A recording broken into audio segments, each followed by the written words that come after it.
Tourism is one of Cuba's major industries, earning nearly $2 billion a year. But its growth has been slow since the U.S. bans its citizens from visiting the country.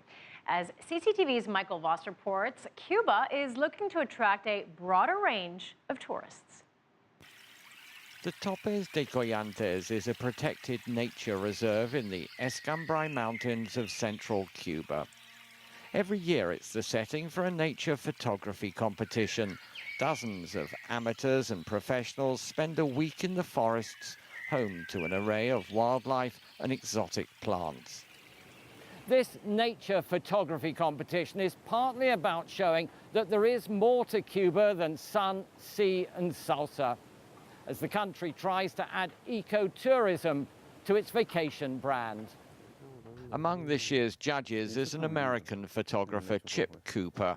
He's a regular visitor to the island and is currently completing his second book about Cuba. Get out into the countryside, and particularly in the mountains, it's unbelievably quiet, serene, and just absolutely incredible for a photographer. I was in Costa Rica about 20 years ago, and it was the very beginnings of ecotourism, and this has a rawness that will just attract so many different people.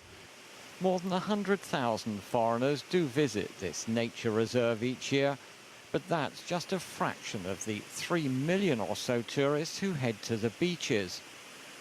Now, Cuba wants to attract more nature lovers.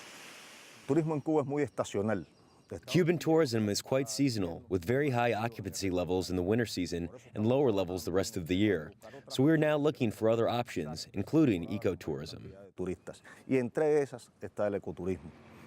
The state tourism company Gaviota is upgrading its hotels in Cuba's national parks, and the same range of transport used during the photography competition is available for tour groups as well.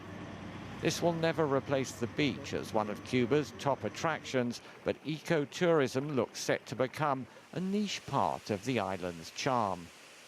Michael Voss, CCTV, in the Escambray Mountains, Cuba.